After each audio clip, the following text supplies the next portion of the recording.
Ajay airport से बाहर निकला और कैब का इंतजार करने लगा। वो कैब पहले ही बुक कर चुका था। वो सोच रहा था कि कैब सही समय पर आ जाए और सही समय पर उसे उसके गंतव्य पर पहुंचा दे। कुछ ही देर में एक शानदार चमचमाती हुई कार उसके पास आकर रुकी, जिसे देखकर अजय एक पल को चौंका कि क्या ये उसके द्वारा बुक की गई कैब ही है। उसका अंदाजा सही था, वो वही कैब था। कार से एक ड्राइवर बाहर आया और उसने अजय के लिए दरवाज़ा खोल दिया। अजय के बैठते ही उसने कागज का एक पन्ना उसे पकड़ा दिया और बोला, सर, इस कागज पर हमारा मिशन स्टेटमेंट लिखा हुआ है। आप आराम से बैठकर इसे पढ़ लीजिए, तब तक मैं आपका सामान डिक्की में डाल देता हूँ। अजय ने वो मिशन स्टेटमेंट ले लिया और उसे पढ़ने लगा। उसमें लिखा हुआ था, हमारी कैब सर्विस में आपका स्वागत है। हम आपको आपके डेस्टिनेशन तक सस्ते दाम पर सुरक्षित तरीके से और जल्द से जल्द पहुंचाने की कोशिश करेंगे। आपको किसी भी प्रकार की दिक्कत का सामना नहीं करना पड़ेगा। आपकी यात्रा शुभ रहेगी। वो मिशन स्टेटमेंट पढ़कर अजय के चेहरे पर एक मुस्कुराहट छा गई। फिर उसने कार के अंदर एक नज़र डाली। वो कार बहुत साफ सुथरी थी। तब तक कैब ड्राइवर ड्राइविंग सीट पर बैठ चुका था। ड्राइवर ने पलटकर अजय से पूछा, सर, एसी का टेम्परेचर ठीक है? अगर इसे बढ़ाना या घटाना हो तो आप बेझिझक मुझे बताइए। अजय ने कहा, नहीं, इसकी ज़रूरत नहीं है, एसी का टेम्परेचर ठीक है।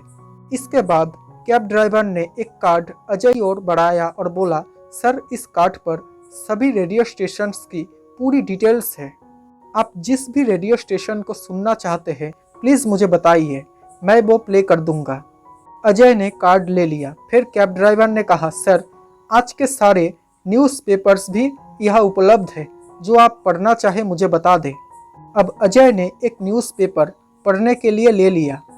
अब कैब ड्राइवर ने फिर पूछा, सर, आप चाय या कॉफ़ी कुछ लेंगे? अब अजय ने जवाब दिया, एक्चुअली मुझे सॉफ्ट ड्रिंक चाहिए था। अब वो ड्राइवर ने बोला, आपके ठीक सामने एक छोटा सा फ्रिज है सर, आपको वहाँ चिल वाटर मिल जाएगा। सॉफ्ट ड्रिंक्स की कुछ वैरायटी मिल जाएगी, चाहे तो आप आइसक्रीम भी खा सकते हो। अजय कार में दी जा रही फैसिलिटी से हैरान था। वो इन्हीं सब के बारे में सोच रहा था कि कैब ड्राइवर फिर से बोला, सर, आप इस शहर के बारे में कुछ पूछना चाहते हो तो मैं आपको यहाँ के बारे में बता सकता हूँ। इस तरह आपको यहाँ की जानकारी भी हो जाएगी और रास्ता भी आसानी से कट जाएगा। अजय ने शहर के बारे में तो नहीं पूछा, लेकिन एक सवाल जो बहुत देर से वो सोच रहा था वो पूछ लिया कि भाई, तुम मुझे ये बताओ कि क्या तुम हमेशा हर कस्टमर को इसी तरीके से ट्रीट करते हो, इसी तरीके से बात करते हो, उसे ये सारी फैसिलिटी देते हो? कैब ड्राइवर ने जवाब दिया, जी सर, लेकिन ये मैं 2 साल पहले ही शुरू किया है। यूँ तो मैं 5 साल से कैब चला रहा हूँ, लेकिन पहले ये सब मैं नहीं करता था। मुझ में ये बदलाव एक कहानी लेकर आई है।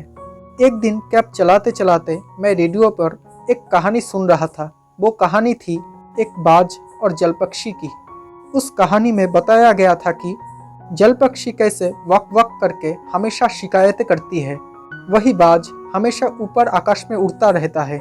उस कहानी में ये बताया गया था कि अगर हमें कुछ अलग करना है और कुछ अलग बनना है तो इस दुनिया से कुछ अलग करना होगा। बस ये कहानी मेरे दिमाग में घर कर गई। मैंने अपने साथी कैब ड्राइवर्स को भी देखा है तो पाया कि जो काम मैं कर रहा हूँ वो सब भी वही काम कर रहे हैं। वो दिन भर थक हार कर काम करते हैं और ज़िंदगी से शिकायतें करते रहते हैं।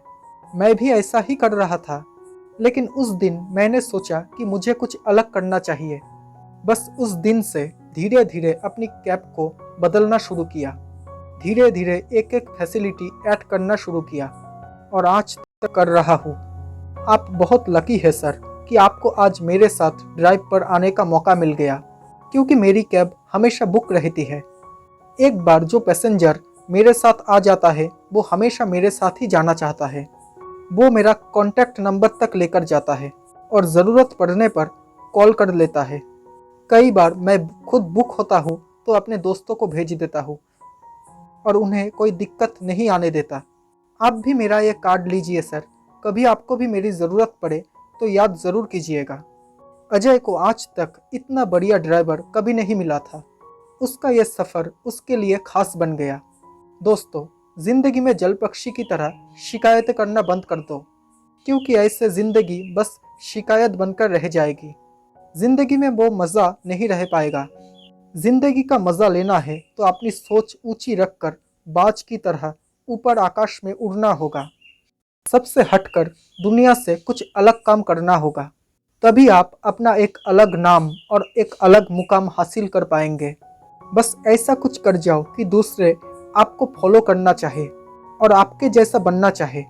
यही तो है जिंदगी की उड़ान। दोस्तों, अगर आपको ये कहानी पसंद आई हो तो प्लीज़ मेरे इस चैनल को सब्सक्राइब कर लेना और नोटिफिकेशन बेल आइकन को ऑन कर लेना, ताकि जब भी मैं ऐसी कोई वीडियो बनाऊँ तो सबसे पहले आप तक नोटिफिकेशन पहुंच जाए। Thank you so much for watching this video.